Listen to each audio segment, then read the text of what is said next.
जय श्री सीताराम। हर हर महादेव। सनातन हिंदू धर्म में कुछ विशेष दान बताए गए हैं, जैसे कि अन्नदान, स्वर्णदान, गौदान, दीपदान तथा एक सबसे महत्वपूर्ण दान है क्षमा दान, अर्थात किसी को क्षमा कर देना।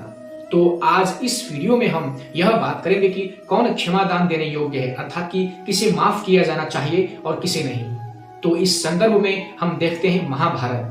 महाकाव्य महाभारत जो दुनिया का सबसे बड़ा महाकाव्य है, जिसे सनातन धर्म में पंचम वेद की उपाधि भी प्राप्त है।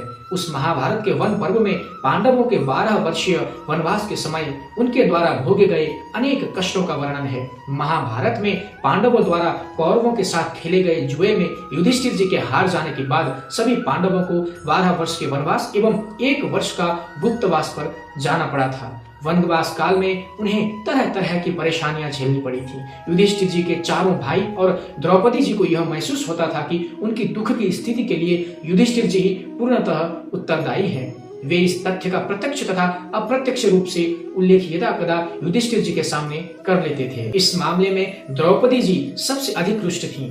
कई ऐसे प्रकरण हैं महाभारत के वन पर्व में जिनमें उनके मुख से युधिष्ठिर जी के प्रति रुष्टता के शब्द निकले हैं या उन पर दोषारोपण किया गया है।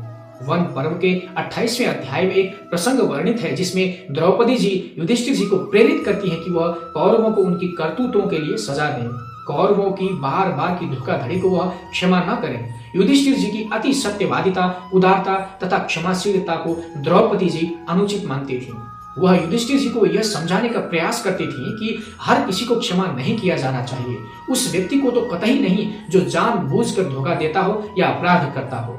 अपनी बात को स्पष्ट करने के लिए वह राक्षस राज प्रहलाद जी और उनके पौत्र राजा बलि के बीच में हुए संवाद का वर्णन करती हैं, जहां राजा बलि द्वारा जिज्ञासा व्यक्त करने पर पितामह प्रहलाद जी उन्हें नीति संबंधित बातें बताते हैं। उसी क्रम में वे कौन क्षमा का पात्र होता है और कौन नहीं होता है, इस बात को समझाते हैं।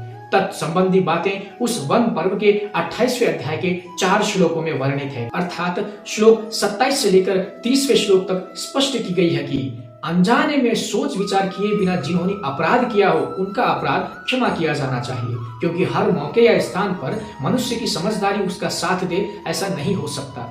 भूल हो जाना असामान्य नहीं है, अतः भूलवश हो गए अनुचित कार्य को माफ किया जाना चाहिए। अब यदि बुद्धि प्रयोग से यानी सोच समझकर अपराध करने के बाद कोई तुमसे कहे कि अनजाने में ऐसा हो गया है, तो ऐसे मिथ्याचारियों को अर्थात झूठ बोलने वालों को थोड़े से अपराध के लिए भी दंडित किया जाना चाहिए। कुछ मनुष्य जानबूझकर आपराधिक काम में लगे रहते हैं। अपने उद्देश्य में असफल होने और पकड़े जाने पर वे स्वयं को बचाने के लिए निरीह और निर्दोष बताने लगते हैं। ऐसे लोगों के प्रति कोई भी उदारता या क्षमा नहीं दिखानी चाहिए।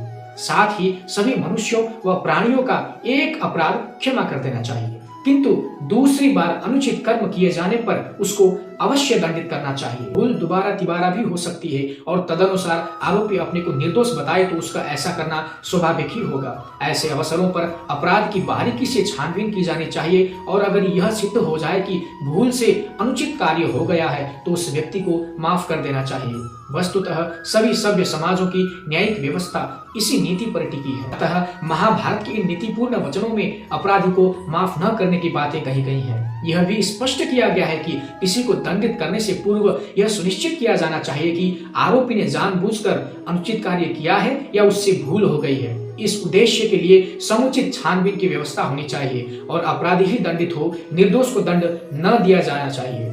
यही उद्देश्य इन नीतिपूर्ण श्लोकों में निहित है।